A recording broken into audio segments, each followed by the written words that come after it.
Welcome back, listener. If the rain or fire sound is playing and the screen is dark, you're in the right place. Let your thoughts quiet down. This story will keep watch while you rest. Tell me in the comments, what time is it for you right now? And are you listening with the lights on or off? Subscribe and turn on notifications so you don't miss future stories. Maya Chen stared at the blue ring on her Amazon Echo as it pulsed in the dark kitchen. She hadn't asked it anything. The time on the microwave read 2:17 a.m. Her phone buzzed a notification from the Alexa app. She opened it. A voice recording titled reminder, "Take out the trash," sat in her history. She never set that reminder. Her thumb hovered over play. The ring stopped pulsing. The speaker crackled. "Maya, you forgot to take out the trash." The voice was flat, too close to her own Alexa's tone, but wrong like a recording of a recording. She looked at the clock again. She'd taken the trash out before bed. She scrolled through the day's logs. The reminder had no timestamp. It simply appeared. Her heart pressed against her ribs. She unplugged the device. The silence afterward was heavier than any sound. The next morning, Maya called her boyfriend, Dave, who lived 3 hours away in Portland. She described the 2 a.m. alarm. He laughed and said she probably sleeps at it. "I don't sleepwalk," she said. "I don't even set reminders." Dave was a software engineer. He reminded her that the Echo logs were stored in the cloud, that anyone with her Amazon password could add items. She checked her password, manager no breaches. Still, she changed her Amazon password, added two-factor authentication, and factory reset the Echo. That afternoon, she drove to her therapist's office at the corner of Willamette and 11th in Eugene. Dr. Patterson listened, then asked if she'd been under extra stress. Maya said no, but she worked freelance graphic design from home. Isolation was normal. The therapist recommended a sleep study. Maya agreed, but she knew deep down it wasn't her brain. Something was using her devices. 3 days later, Maya returned from a grocery run to find her front door slightly open. She never left it ajar. She pushed it inward. The air inside was cool, smelled of ozone. Everything looked normal. Then she noticed the thermostat had been bumped to 85 degrees. She lowered it and checked her security cameras. None of them had triggered. The camera app showed no events. She reviewed the footage manually from her phone. The entire day's feed was a single still frame of the empty living room, as if the camera had frozen at 9:14 a.m. and never updated. Yet the light in the room changed subtly in the video. The sun moved. The shadows crawled, but the image never updated. It was a composite. Someone had overlaid a static image on a live feed. Maya felt cold settle in her stomach. She called the police. An officer arrived, walked through the house, found nothing. He suggested she install better locks. Probably just a glitch, he said, clipboard in hand. She watched him drive away, then went back inside and unplugged every smart device. Maya lived alone in a rented bungalow on Hayes Street, 2 blocks from the University of Oregon campus. Shed moved here 2 years ago from San Francisco, chasing cheaper rent and quieter nights. Her work was mostly alone logo designs for small businesses, website mock-ups. She liked the control, but control was fraying. She spent the next evening researching smart home vulnerabilities. She discovered that her Alexa devices, her smart locks, and her Wi-Fi connected bulbs all used the same network. A script kiddie with basic skills could send rogue commands. She also found that her Echo had a hidden microphone sensitivity setting Shed never touched. It was set to maximum. She changed it. Then she created a guest network and moved every IoT device onto it, isolating her laptop and phone. She felt better. That night, she slept with her bedroom door locked for the first time. At 3:47 a.m., Maya woke to a soft blue glow. Her Alexa show on the nightstand had turned on. The screen displayed a single line of text. "You didn't take out the trash." She stared at it, her breath shallow. The device was unplugged. She remembered pulling the cord from the wall before bed. She reached over and verified the plug was dangling free. The cord coiled on the carpet, yet the screen glowed. She picked it up. The back was warm. She threw it across the room. It hit the wall, cracked, and the screen went black. For 10 minutes, she sat in the dark, phone in hand, ready to dial 911. Nothing else happened. In the morning, she boxed up every smart device and drove them to the Best Buy on West 11th for recycling. The clerk raised an eyebrow at the cracked Echo, but didn't ask. Maya bought a dumb alarm clock and a landline phone. She felt primitive. She felt safe. For a week, life returned to normal. Maya worked on a logo for a local coffee roaster. She slept through the night. She almost convinced herself it was a technical anomaly.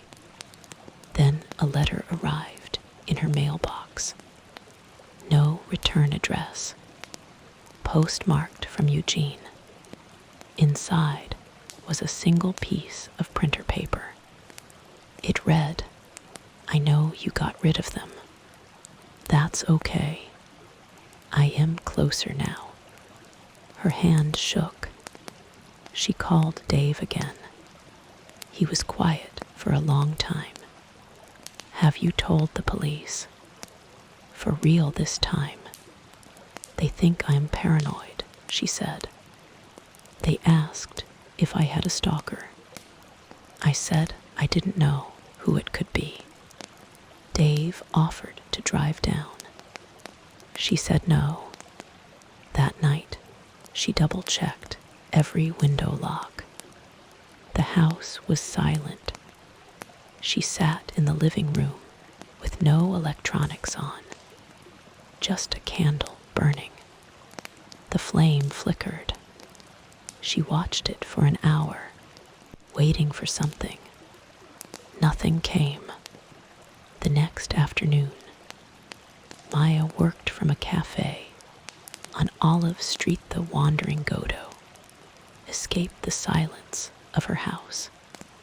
She ordered a latte, opened her laptop. A notification popped up. Calendar alert. Trash day, don't forget. She hadn't set that. Her calendar was synced to her Google account, which she hadn't used on any IoT devices in weeks. She deleted the event. Then her phone buzzed with a text from an unknown number. You look nice in that flannel. The blue one. She was wearing a dark green flannel. She looked around the cafe. A man in glasses sat at the counter, staring at his own laptop. Another woman scrolled on her phone. No one was looking at her, but someone knew what she was wearing. She packed her bag and left, walking fast toward home, checking over her shoulder. No one followed. When she got inside, she locked the door and slid the chain. The landline phone rang. She answered, static then a whisper. Can you hear me now? Maya dropped the phone. The line clicked dead. She stared at the receiver on the floor. The landline was connected to the wall jack. No wireless, no battery. The voice had come through clear. She picked the receiver up at Gaindeal tone. She called Dave. He answered on the second ring. Dave, someone called me on my landline. They whispered. They knew my name. Did you recognize the voice? He asked. It wasn't a man or a woman.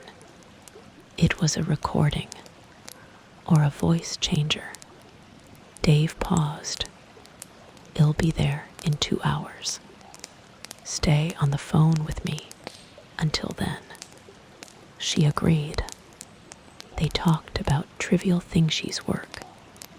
Her projectile, she wandered the house, checking closets, under the bed. Her front door was still chained, windows locked. She felt watched, but the watcher wasn't inside. He was in the wires, in the grid. Think about this: if someone could reach you through a device that had no battery, no Wi-Fi, no Bluetooth, what would you do? She had no answer. Dave arrived at 7:14 p.m. He parked his Honda Civic across the street, walked up to her door. She let him in, hugged him tight. He smelled like gasoline and coffee. They sat in the living room, doors locked, lights off, watching the street. Dave had brought a portable RF detector, a small device that sniffs out hidden transmitters. He swept the house. In the living room, the detector beeped near the ceiling light fixture. He pulled a chair, unscrewed the fixture, and found a tiny pinhole camera embedded in the drywall, wired directly into the junction box. That's how they saw you, Dave said. It's hardwired, not connected to your network. Maya felt sick. They found a second camera in her bedroom, hidden in the smoke detector. Both were live, transmitting to some unknown receiver. Dave removed them and placed them in a Ziploc bag. "We're taking these to the police first thing," he said. She nodded. For the first time, she had evidence. The Eugene Police Department on Country Club Road took the cameras. A detective named Harmon, a woman in her 50s with tired eyes, listened to Maya's story without interrupting. When she finished, Harmon asked a single question. "Who had access to your house before you moved in?" Maya thought. The landlord, a prior tenant, the real estate agent who showed it, the locksmith who changed the locks. "The prior tenant," she said. "They moved out 6 months before me. I never met them." Harmon wrote something down. "Well, run the cameras for prints. But these are low-end, common models. Probably bought at a big box store. No serial numbers." She asked Maya to list anyone who might have a grudge. Maya said no one. Her parents were in Arizona. She had a few friends, no enemies. Harmon said she'd assign a patrol for the next week. But without a direct threat, resources were limited. Maya left feeling hollow. Evidence wasn't the same as safety. The next evening, Maya drove to the Walmart on Barger Drive to buy groceries. She needed normality. She parked, went inside, shopped for 20 minutes. When she returned to her car, a piece of paper was tucked under her windshield wiper. She unfolded it. Block letters. "You should have stayed in San Francisco." Her blood went cold. She looked around the parking lot cars, coming and going. Families. A security guard near the entrance. No one watching her. She got in the car, locked the doors, and called Dave. "There's a note on my car. He knows I used to live in SF." Dave's voice was tight. "Did you tell the detective that?" "The prior tenant connection. I didn't even think of it." She drove home with the note on the passenger seat, her eyes flicking to the rearview mirror every few seconds. No tail, but the note felt heavier than paper. It was a message not just about location, but about history. He had researched her. He had files. The next morning, Maya took the note to Detective Harmon. Harmon bagged it and compared it to the earlier letter Maya had received. "Same handwriting," Harmon said. "Block capitals, consistent pressure, but no DNA on paper." She leaned back. "I looked into the prior tenant. Name was Marcus Teller. He moved out in March last year. Landlord said he left on short notice. Skipped the last month's rent. No forwarding address." Harmon pulled up a DMV photo on her laptop. Maya looked at a thin man in his late 30s. Brown hair, neutral expression. She didn't recognize him. "His record?" Harmon asked the database. "Minor cyberstalking charge in 2018 in Corvallis." dropped for lack of evidence. He worked as a home security installer for 3 years at a company called Safe Nest. He had keys to dozens of homes. Maya felt the floor tilt. He had access. He had installed the systems. He knew the layouts, the vulnerabilities. He could have returned any time. Harmon drove to Maya's house with a tech unit. They scanned the walls. In the living room, behind a loose baseboard, they found a second transmitter. This one, a small black box, no bigger than a deck of cards, wired into the mains. Audio transmitter, the tech said. Records and streams. Could have been here since construction. Maya leaned against the wall. Her home was a listening device. Every conversation, every phone call, every breath he could have heard for months. Harmon ordered a full sweep. They found 4 more devices. Behind the refrigerator, inside the toilet tank lid, in the HVAC vent, and taped under the kitchen sink. Each one was wired directly. The camera light flickered, and for a split second I saw her. A nurse, maybe, in an old white uniform, standing at the far end of the 4th floor corridor. I didn't move. I didn't speak, but the light steadied, and the hallway was empty again. It'd been inside Waverly Hills for 3 hours by then. Headphones tight over my ears. The boom mic pointed ahead like a divining rod. The floor beneath my boots was linoleum from the 1920s, cracked and peeling. The walls stained with something I refused to examine. Every footstep echoed longer than physics allowed.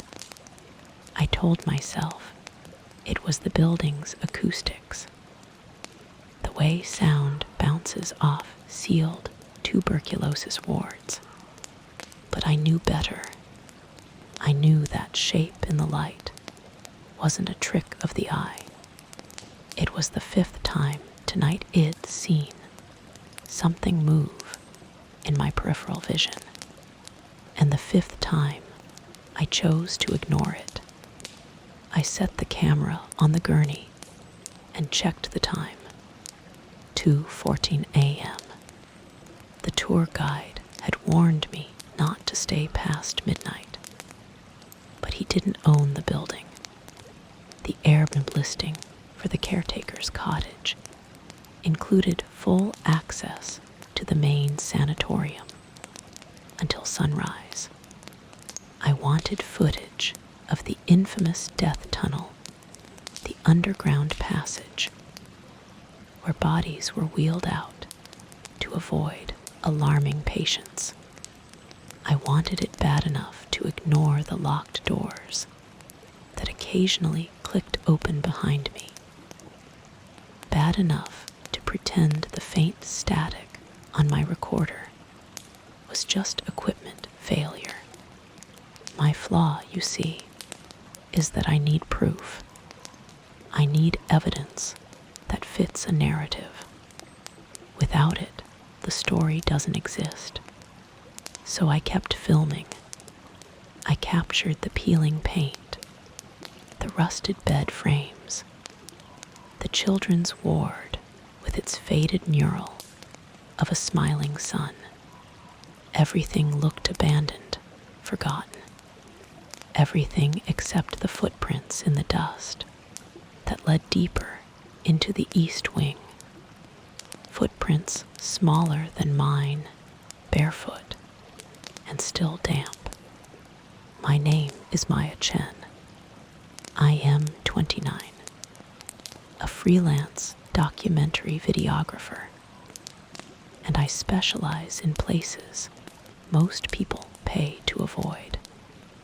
3 weeks before that night in Louisville, I'd been editing a piece on the Villisca Axe murder house in Iowa.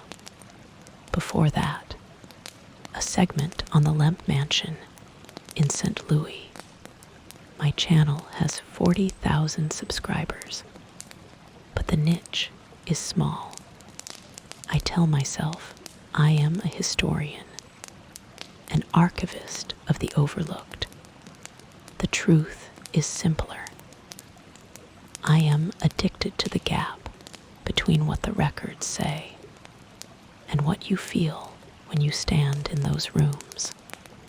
When I found the Airbnb listing for Waverly Hills, the caretaker's cottage, full access, only $150 a night, I booked it immediately. I ignored the reviews. 4 stars, but every single one mentioned the same thing. Don't go upstairs after 11 p.m. I figured that was just marketing, a bit of lore to spook the tourists. I was wrong. I arrived on a Tuesday evening in late October. The sky was the color of old bruises, and the first rain of the season had started as I pulled off Dixie Highway onto the gravel road leading to the sanatorium. The property sits on a hill overlooking the Ohio Valley, a massive brick structure with a central tower that looks like a prison, and a hospital had a child. The caretaker's cottage was smaller than I expected. 2 rooms, a kitchenette, and a bathroom with a shower that only ran cold. But the real draw was the key, brass heavy, with a tag that read master key, all wings. The caretaker, a man named Gerald who chewed tobacco and smelled like motor oil, handed it over without a word. "Lock the cottage door when you leave," he said, "and don't go in the basement." I promised nothing. Within an hour, I'd set up my equipment in the main building's lobby. The old admissions desk still stacked with yellowed forms. I started filming at 8 p.m., expecting a quiet night of atmospheric shots and maybe a few EVP recordings. I didn't expect the lights to go out exactly at midnight. The power didn't flicker. It didn't dim. It shut off like someone threw a switch. Every light in the main building died simultaneously. The emergency exit signs, the hallway sconces, even the battery-powered lantern I'd left on the admissions desk. For 6 full seconds, I was blind. Then the camera's display came back, a weak blue glow that showed me the outlines of door frames and the glint of rain against a window. I fumbled for my headlamp, clicked it on, and swept the beam across the lobby. Nothing had moved, but the air temperature had dropped at least 10 degrees. I could see my breath. I checked my watch. 12:01 a.m. I'd read about the building's electrical quirks, the stories of unexplained blackouts, but I hadn't read about the whispering. It started low, like a radio tuned to static, coming from the direction of the stairwell.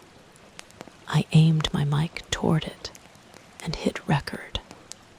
On playback later, I would hear my own rapid breathing, the scrape of my boots, and underneath it all, a woman's voice repeating the same phrase. Don't look up. I should have left then. Any reasonable person would have walked out, driven to a motel in Louisville, and spent the night watching bad television. But my brain doesn't work that way. When I hear something unexplainable, my first instinct is to chase it. I climbed the stairwell to the second floor, the metal steps groaning under my weight.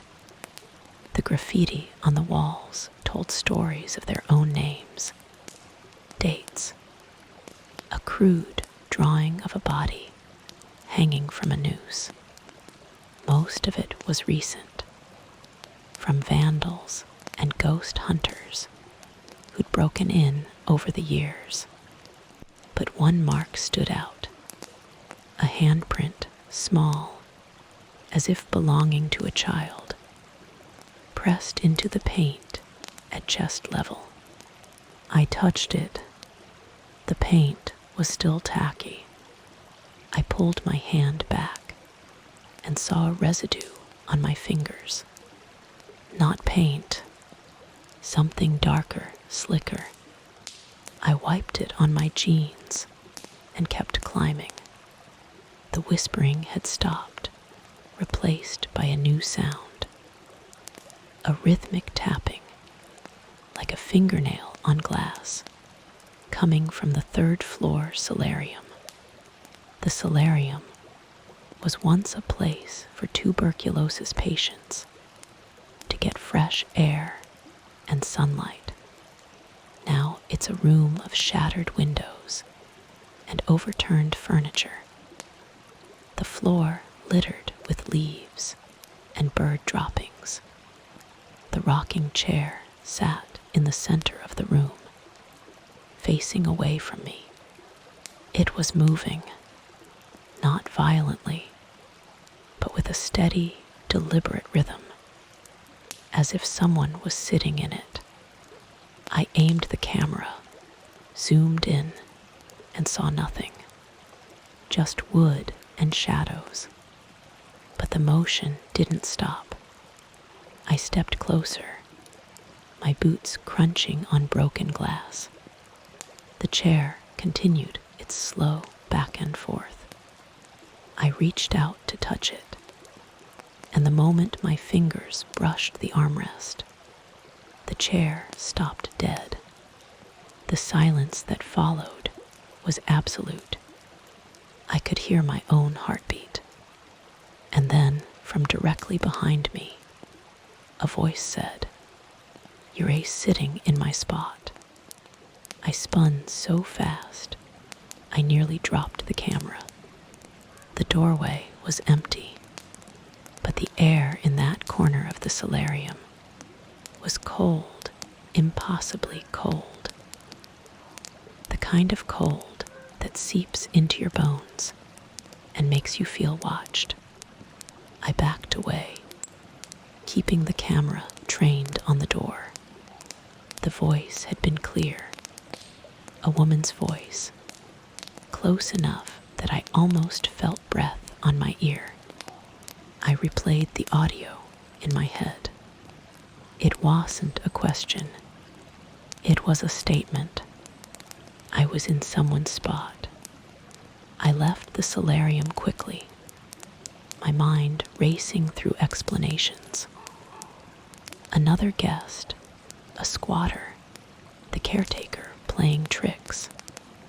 But the cottage was locked from the inside when Id left, and Gerald had driven away hours ago. I checked the footage from the solarium.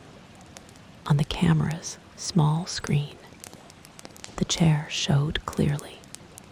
The doorway showed nothing.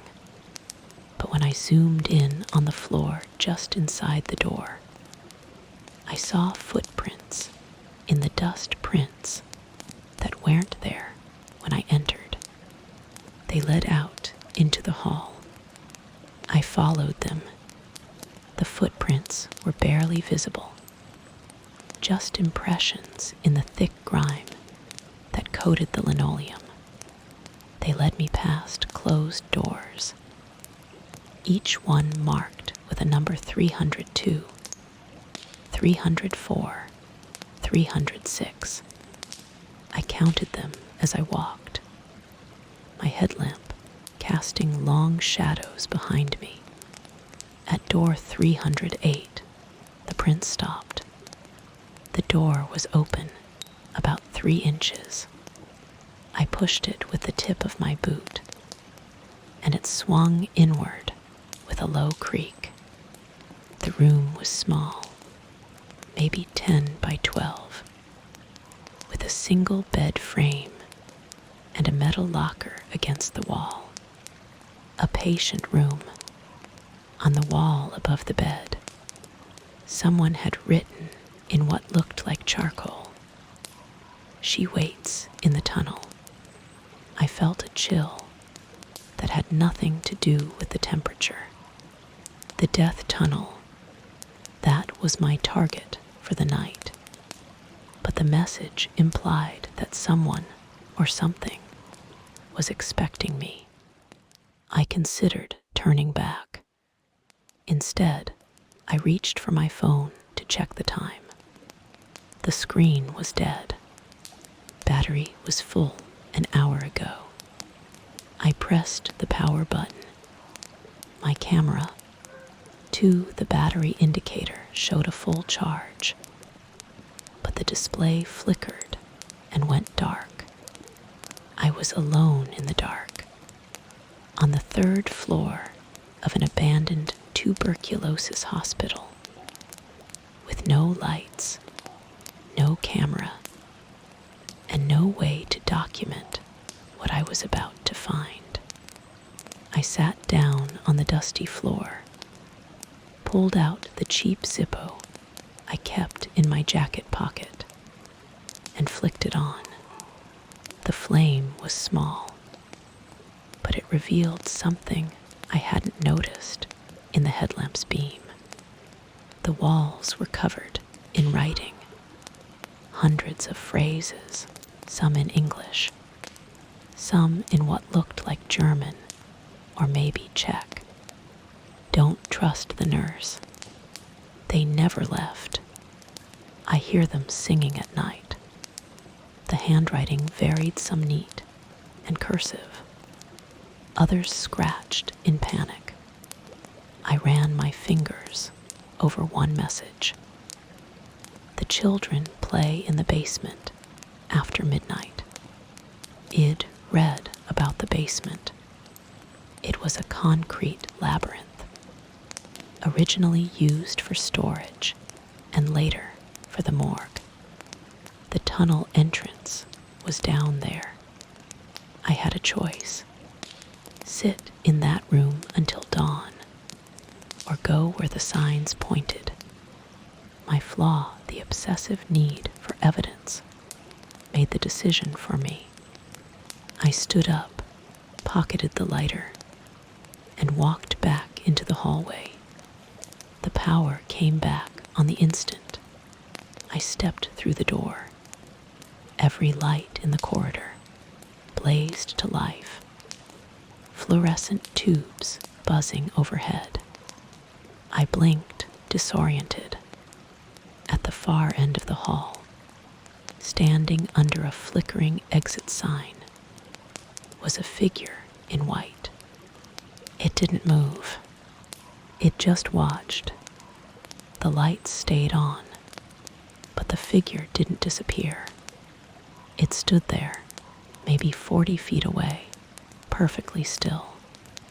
I could make out details now: the old-fashioned nurse's cap, the starched white dress, the white stockings and shoes.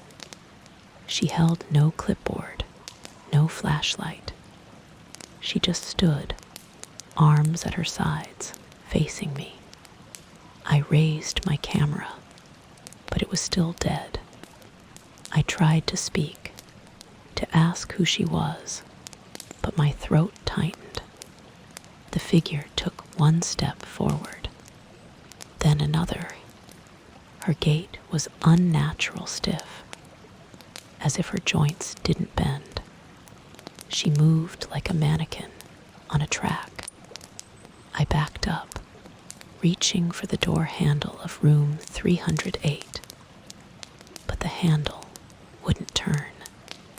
The nurse kept coming, 10 feet away.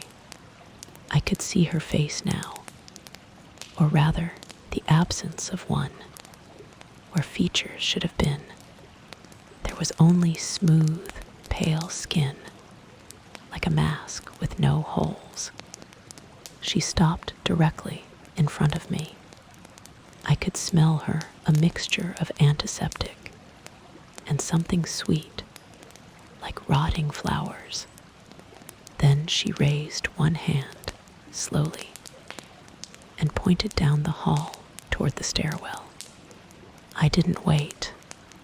I ran. I took the stairs 3 at a time, my boots slipping on the worn stone. The spiral staircase was narrow, designed for staff only, and it seemed to go down forever. The bare bulb at each landing swung violently as I passed, casting my shadow across the walls in 100 fractured pieces. I didn't stop until I hit the bottom floor. The basement door was in front of me, painted a dull gray, with a sign that read storage. The first thing Maya registered was the pain, a sharp, stinging sensation radiating from her palms. She blinked, and the bathroom light seared her eyes. She was standing at the sink in her apartment in southeast Portland, Oregon. But she had no memory of walking here. Her hands were pressed against the porcelain edge, and when she looked down, she saw blood-thin rivulets running between her fingers, pooling in the basin. She turned her hands over. Small cuts, like from shattered glass, dotted her palms and the heels of her hands. The mirror showed her face, pale, eyes wide, a smear of red across her cheek. On the floor behind her, the pieces of a drinking glass lay scattered, the one she kept by her bedside table. She didn't remember knocking it over. She didn't remember getting out of bed. Her phone buzzed on the counter. 3:47 a.m. A notification from an app she didn't recognize. Maya's thumb hovered over the notification. It was from something called Somnus Tracker, Pro Asleep Monitoring app she had never downloaded. The message read, "Session complete. Review your night log." Her heart thumped once, hard, and then settled into a fast rhythm. She opened the app. It showed a graph of her sleep cycles from the past 3 nights. Deep sleep, REM, and THEN gaps. Long gaps where the data flatlined, as if she hadn't been wearing the device. But she owned no smartwatch. The phone was not connected to any Bluetooth. The app displayed a log of her movements. 2:14 a.m. left bed. 2:31 a.m. opened front door. 3:05 a.m. returned. 3:12 a.m. entered bathroom. She scrolled further. 1:08 a.m. left bed. 1:42 a.m. garage access. 2:21 a.m. returned. The garage.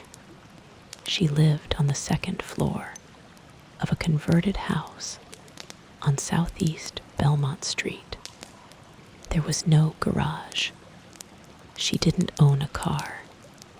Maya Chen was 34, a freelance graphic designer who worked from a corner desk in her living room. She had lived alone in the same one-bedroom apartment for 6 years, ever since her divorce. The space was cluttered with sketchbooks, reference photos, and half-empty coffee mugs. Her clients knew her as reliable, creative, but she carried a flaw she rarely admitted: avoidance. When things became uncomfortable emails from her ex, a deadline she resented, a strange noise in the night turned away. She told herself it was peacekeeping, but really it was fear of confrontation. That morning, after finding the cuts on her hands, she had called her mother, who lived in Bend, 3 hours away. Her mother told her she was overtired, that she should drink chamomile tea.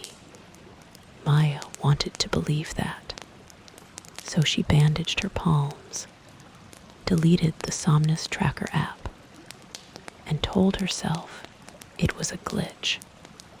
She spent the day working on a branding project for a local brewery, and by evening, she had almost convinced herself the nightmare was over. That night, she took extra precautions. She locked the front door, checked it twice. She closed the bedroom, or something she rarely did. She placed a glass of water on the nightstand, then moved it to the floor so she wouldn't knock it over again. She set her phone face down on the bedside table. Ringer off. She lay in bed, listening to the familiar sounds of the house. The creak of old wood, the hum of the refrigerator, a distant siren on Division Street. She forced her eyes shut. Sleep came slowly, like a reluctant tide. At some point, she dreamed. She was walking through a hallway, the walls lined with mirrors, each reflection showing a different version of Herselphone with bloodied hands. One with a bandage over her mouth, one with eyes sewn shut. She tried to scream, but no sound came. She woke with a gasp at 2:17 a.m.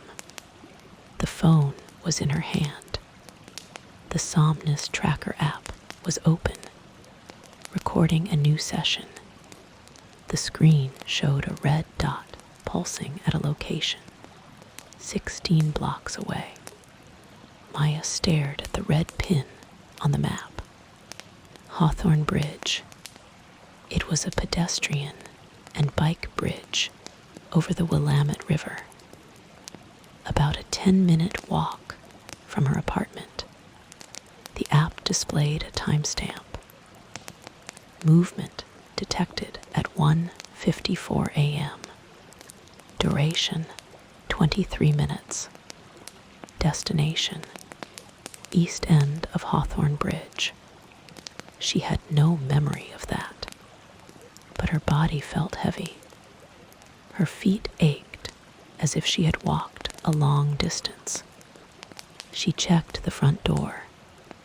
It was unlocked. The lock was a simple deadbolt, and she distinctly remembered turning it before bed.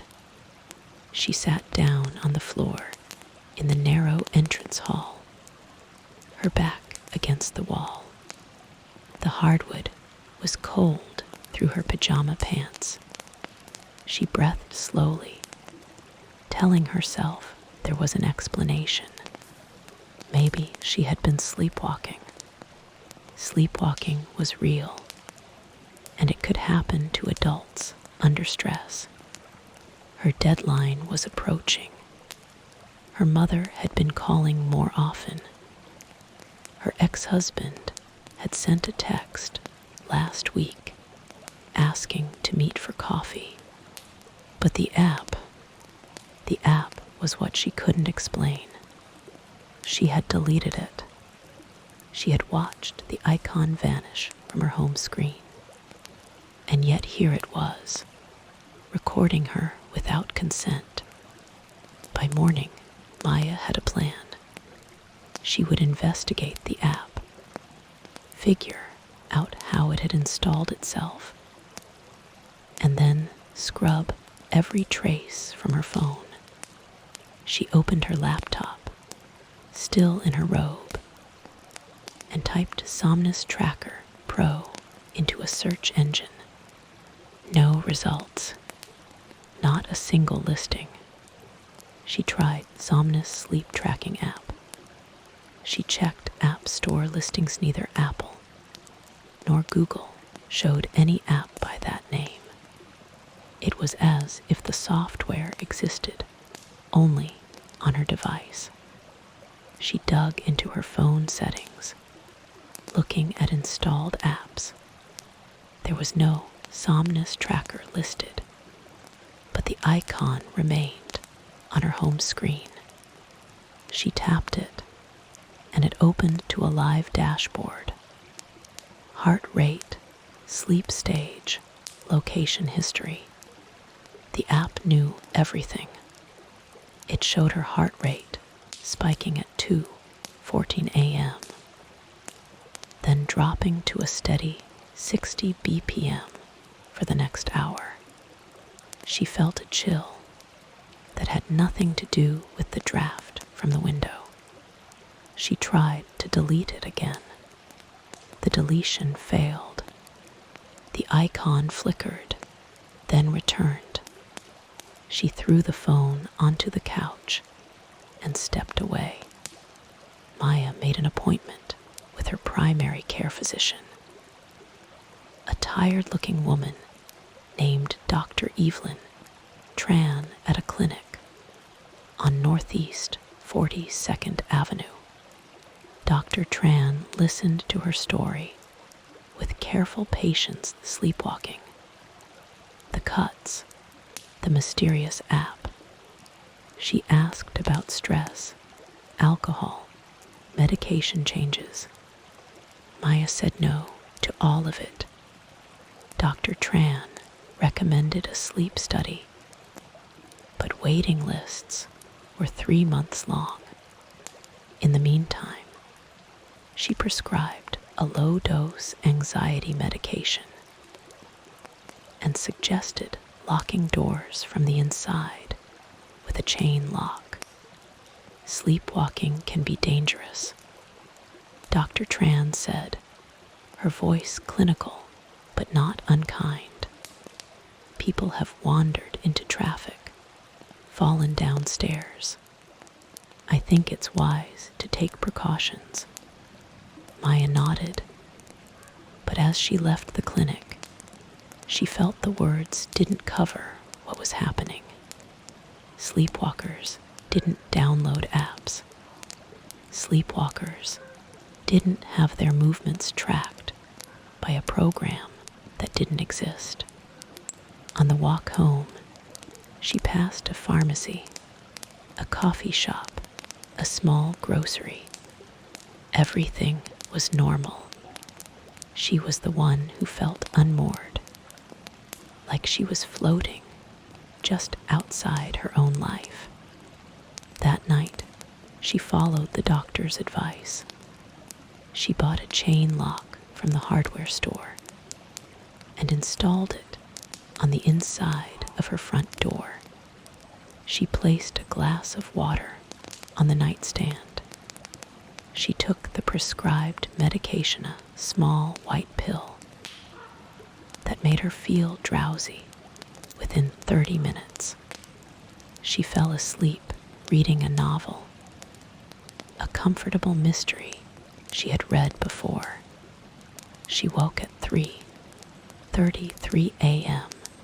to the sound of her own voice. She was standing in the living room, phone held up to her ear, speaking in low, clear syllables. "I confirm the request," she said. Then she hung up. The call log showed an outgoing call to a number she didn't recognize. Area code 503, Portland. She called it back. The number was disconnected. The app had a new notification. Task confirmed. Delivery scheduled for 48 hours. Location updated. She scrolled down and saw a destination. A storage facility on Southeast 82nd Avenue. Unit number 47. Think about this if that happened to you. What would you do? Would you go to that unit? Or would you call the police and explain that your sleeping body was making arrangements without your knowledge? Maya went. She couldn't not go. The idea of waiting for 2 days, wondering what her sleeping self had ordered, was unbearable. She drove to the storage facility on 82nd Avenue, a sprawling place called Safe Haven Storage, surrounded by chain link fence and gravel lots. The office was empty, just a machine to pay. She walked down the rows, her footsteps crunching on the gravel. Unit 47 was a standard garage-sized door with a padlock she had never seen. She knelt and looked at it. The lock had a combination, but she didn't know the numbers. She tried her birthday wrong, her ex's birthday wrong. Then she tried 3704, the 4 digits of her apartment number. The lock clicked open. Her stomach dropped. She pulled up the rolling door. The unit was dark, but the light from outside revealed a single object in the center of the concrete floor. A cardboard box, taped shut, about the size of a microwave. No label, no return address. She pulled it into the light, sat down on the floor of the unit, and tore the tape. Inside was a stack of papers, neatly arranged, each page covered in her own handwriting. The first page was a letter. It was dated 2 weeks ago, and it began, "To whoever finds this, I am not me. I have been writing this for days, but I forget what I wrote the moment I wake. I am leaving clues for myself. If you are reading this, you are me, and you need to know the truth." The handwriting was hers, same sharp descenders on the lowercase y. The same way she dotted her is with a small circle. She read further. The app came from my own phone. I installed it. I don't remember doing it, but the logs show it was installed manually at 2:47 a.m. on March 12th. I was sleepwalking, but it was not a normal sleepwalk. I was being directed. Someone or some thingies using my body when I sleep. I don't know how long it has been going on. I have found evidence that I have been sending emails, making phone calls, even leaving the apartment for hours at a time. I started this storage unit to hold the evidence. Keep reading. Maya's hands trembled as she flipped through the remaining pages. There were printed emails sent from her account to an address she didn't recognize. There were photographs of her apartment taken at odd angles, as if from the perspective of someone standing in the corner of her bedroom. And at the bottom of the box, a USB drive. Maya didn't have a choice. She inserted the USB into her laptop at home. The drive contained a single folder, recordings. Inside were video files, each named with a date and a session number. The most recent was from 2 nights ago. She double-clicked. The video showed a dark room-her bedroom, shot from a camera positioned on her dresser. The timestamp read 1:32 a.m. She watched herself sit up in bed, her movements stiff, her eyes open but unfocused. Her body swung its legs over the side of the bed and stood. She walked to the dresser, opened the top drawer, and pulled out a pair of scissors. She carried them to the bathroom. The camera didn't follow, but she heard the sound of water running. She returned 5 minutes later, the scissors still in her hand. Her hair now unevenly cut in clumps. She lay back down. Maya paused the video and touched her hair. It was fine, shoulder length. No sign of a cut. She checked the date of the video. 3 days ago. But she remembered nothing. She felt her scalp, pulling strands forward. All intact.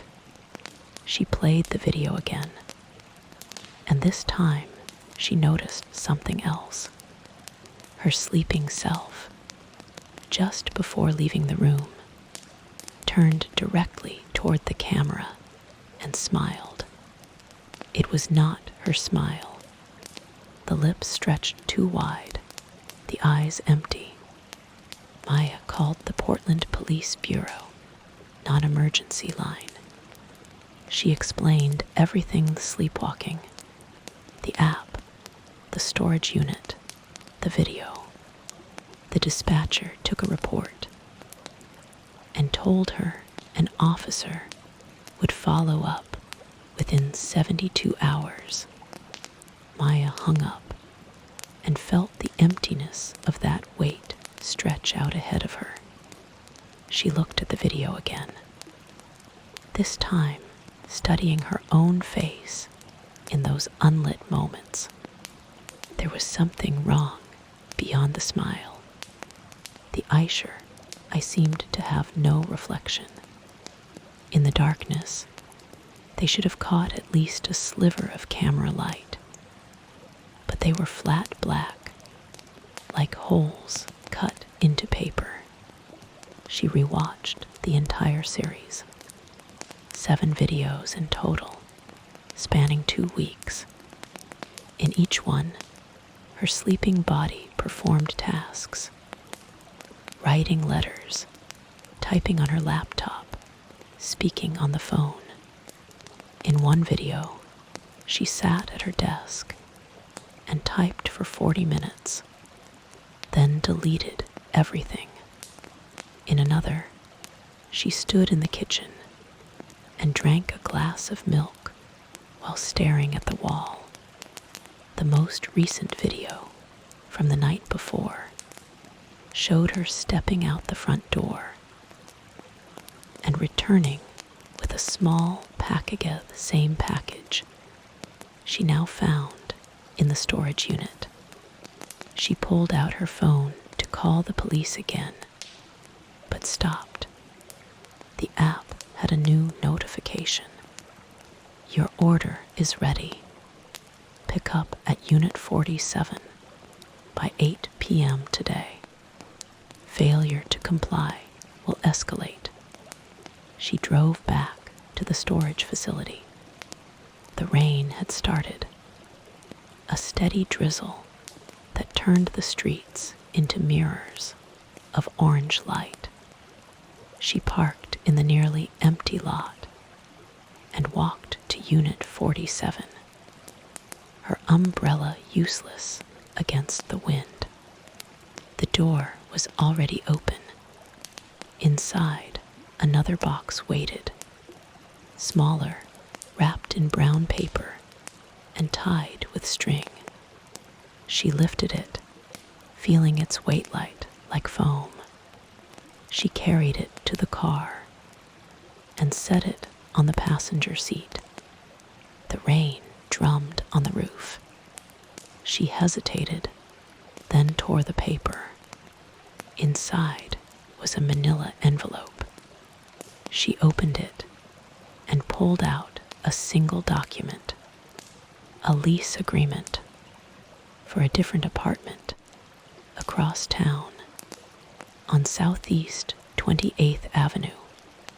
The tenant name, Maya Chen. The signature, her own. And below that, a handwritten note in the same neat script. You will move here on the 1st of next month. You will not remember agreeing. You will not remember packing. But you will. The text arrived at 11:47 p.m. on a Tuesday. It wasn't from a blocked number. It wasn't from an unknown area code. It was from my own phone number. My own name at the top of the screen. Maya Chen, you're wearing the blue sweater. The one with the loose thread on the left sleeve. I looked down. My fingers found the thread before my brain caught up. I hadn't worn that sweater in months. It was buried under winter coats in the hall closet. But that night, after a sudden cold front rolled into Santa Fe, I dug it out. No one knew. I live alone. I hadn't told anyone I was cold. I hadn't posted anything. The phone in my hand vibrated again. You're shaking. Try the deadbolt. It's already locked. I checked the deadbolt anyway. It was secure. Then I checked the back door, the windows, the sliding glass door that led to the small patio. All locked. The house on Paseo de la Placida was a single-story adobe built in the 1940s, and it had good bones, solid latches, thick walls, no crawlspace access from outside. I went room to room, flipping every light on. Closet empty, bathroom empty, under the bed empty.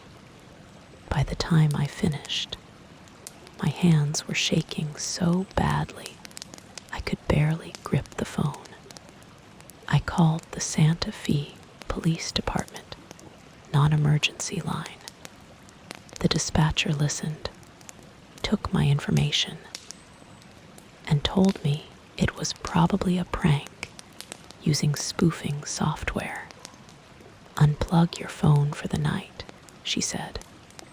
I didn't. I sat on the couch until dawn, watching the front door, waiting for it to open. I moved to Santa Fe 6 months earlier, after my relationship with Alex collapsed. He hadn't been abusive, not in any way you could report, just slowly, methodically selfish. Every compromise favored him. Every plan revolved around his needs.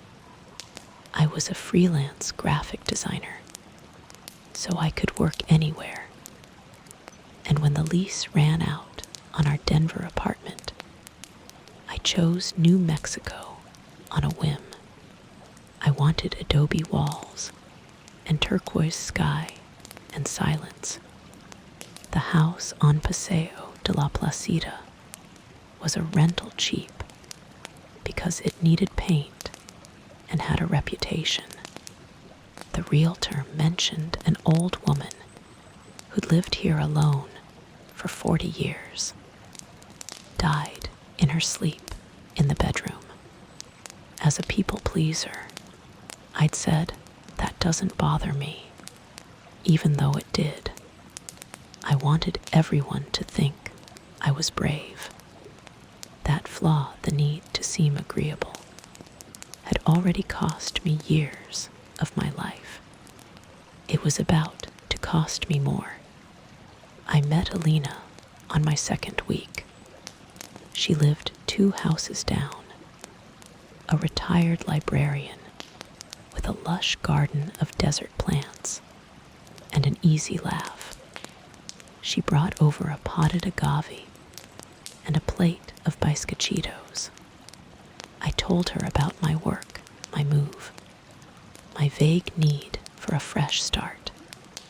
She told me about the neighborhood, the family across the street who played music too loud, the old artist who painted his fence every spring, the house I was renting, how the previous tenant had left abruptly in the middle of the night. She was young like you, Alina said, sipping tea on my porch, kept to herself. One day she was gone. No goodbye. I asked if anyone knew why. Alina shrugged. People said she had a stalker, but that's just gossip. Santa Fe is small. Stories grow. I laughed it off. I didn't want to seem fragile. I changed the subject. That was the night the text started, but I didn't connect them for weeks. The first note appeared 3 days after the text stopped. I'd convinced myself the phone thing was a glitch, a spoof, like the dispatcher said. I changed my phone number, my passwords, my email. I even bought a new router. Nothing happened for a week. I started to relax. Then I found the paper on the floor by the front door, slipped under the gap so cleanly it looked machine pressed. It was a single sheet of unlined white paper. The handwriting was precise, like a child's copybook. Remember when you cried in the bathroom at the 7th grade dance? The right stall, the one with the broken lock. You stayed there for 20 minutes. No one came to find you. My stomach turned to ice. I had never told anyone that. Not Alex, not my best friend, not my mother, who was dead by then. It was a moment I'd buried so deep I barely remembered it myself. But the note remembered. The note knew. I bought 3 security cameras that afternoon, 1 for the front door, one for the back, one for the living room. I mounted them myself, drilling into the stucco with a borrowed drill, my hands sweating in the high desert heat. That night, I watched the feeds on my laptop. The front door remained closed. The back gate stayed latched. The living room showed an empty couch, an empty chair, my own silhouette when I walked through. At 2:17 a.m., I got an email. It was from my own email address, sent to myself. The subject line, "You missed one." The body, the camera in the bedroom. You didn't buy one for the bedroom. I slammed the laptop shut. I checked the bedroom closet, the bathroom stall style, the space under the bed. But the email was in my sent folder, time-stamped 2:17 a.m. I had been asleep, or at least, I thought I'd been asleep.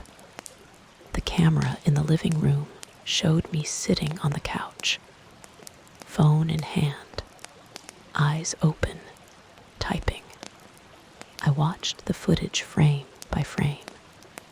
I didn't remember doing that. I watched myself type the email.